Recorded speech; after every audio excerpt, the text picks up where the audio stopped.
Salut à tous, il y a une question qu'on me pose tout le temps. Quel est le meilleur investissement pour débuter et où placer son argent quand on n'y connaît pas grand-chose? Du coup, j'ai décidé d'y répondre de la manière la plus simple et la plus honnête possible dans cette vidéo. J'ai investi dans 5 types d'investissements différents, accessibles à n'importe qui depuis un simple ordinateur portable. Aujourd'hui, je vais te montrer les résultats réels, comparer ces investissements et surtout t'expliquer leurs forces, leurs faiblesses et leurs risques. Petite précision avant de commencer, je ne suis pas conseiller financier, je partage uniquement mon expérience personnelle. Fais toujours tes propres recherches avant d'investir.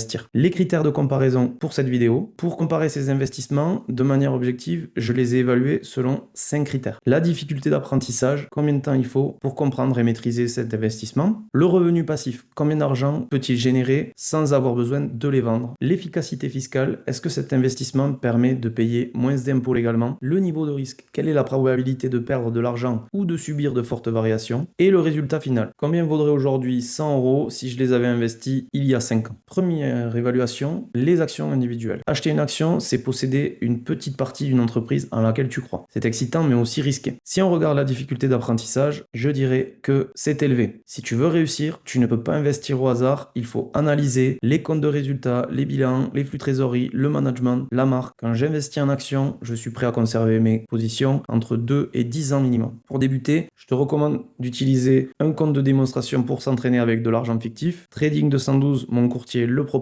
Tu as un lien dans la description pour t'inscrire. Le revenu passif, il est bon. Pour moi, il y a deux façons de gagner en investissant dans les actions, la hausse des prix de l'action et les dividendes. Si une entreprise verse des dividendes, tu touches de l'argent sans vendre tes actions. La fiscalité, ici, on est en France, j'ai noté excellente parce que tu peux commencer avec un PEA. Tant que tu ne vends pas les actions, tu n'es pas taxé. Par contre, si tu touches des dividendes, tu seras taxé à la flat tax. Le risque ici, il est élevé. Si je choisis des actions au hasard, par exemple Samsung, à l'époque, elle avait baissé de 33%. Attention, si le hasard était tombé sur Apple, Microsoft ou Nvidia, aujourd'hui, vous serez en grosse plus-value. Donc on peut voir qu'une seule action peut soit fortement chuter, soit fortement augmenter. Conclusion, le hasard n'est pas une stratégie. Il faut bien définir les actions qu'on va acheter. Au niveau du résultat final, on peut attendre 8% par an avec des actions. Maintenant, on va voir l'immobilier coté, qu'on peut aussi appeler les REIT ou les SCPI. La difficulté d'apprentissage, elle est moyenne. C'est beaucoup plus simple que l'immobilier classique. Il suffit de regarder comment performe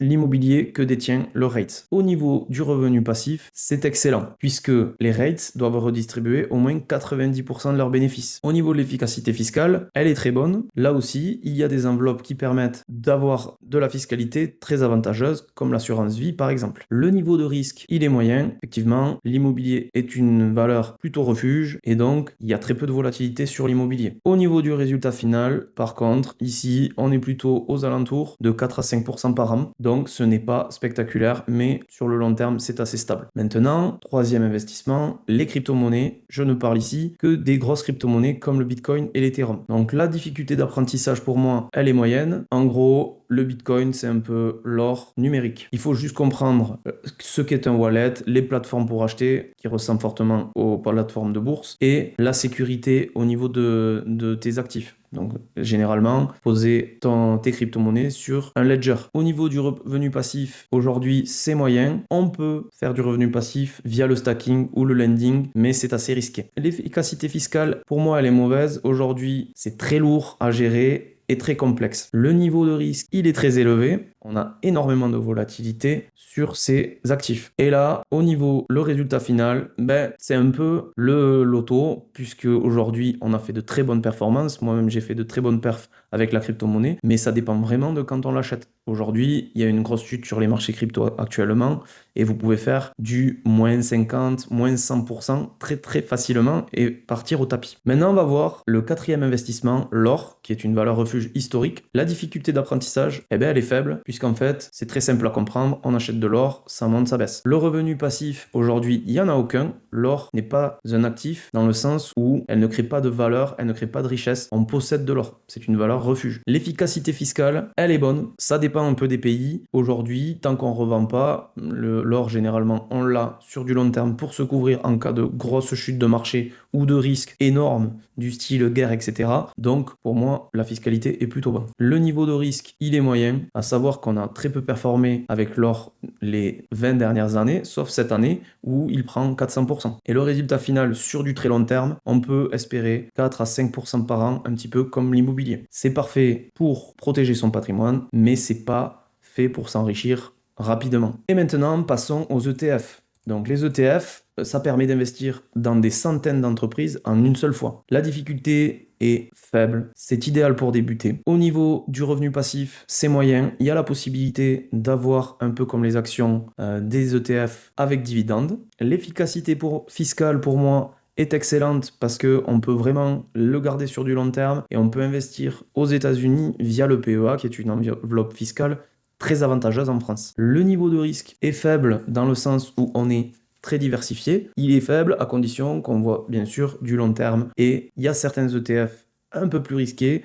qui ont sous-performé le marché pendant plus de 20 ans. On peut notamment parler du Nikkei, qui est l'indice du Japon, qui aujourd'hui explose, mais qui a pendant 20 ans sous-performé, même 40 ans sous-performé le marché. Ce qu'on peut espérer avec des gros indices ETF type MSCI World, c'est du 8% par an. Donc très bon résultat. Pour moi, si je dois conclure, chaque investissement a ses avantages et inconvénients. Les ETF restent selon moi le meilleur choix pour la majorité des investisseurs. Les cryptos offrent un potentiel énorme, mais avec des risques très élevés. L'or protège. Les actions individuelles demandent beaucoup de travail, vous le voyez avec mon portefeuille Trading 212. L'immobilier coté apporte une certaine stabilité grâce au loyer. Le plus important dans tout ça, c'est de commencer tôt. Si vous investissez 100 euros par mois à 20 ans, vous aurez beaucoup plus et vous utiliserez beaucoup plus l'effet cumulé que si vous investissez 100 euros par mois à 30 ans. Ces 100 euros peuvent devenir quelque chose de grand avec le temps. Donc le temps est ton meilleur allié aujourd'hui en investissement. Abonne-toi si tu veux continuer à apprendre sur la bourse et je te dis à très vite.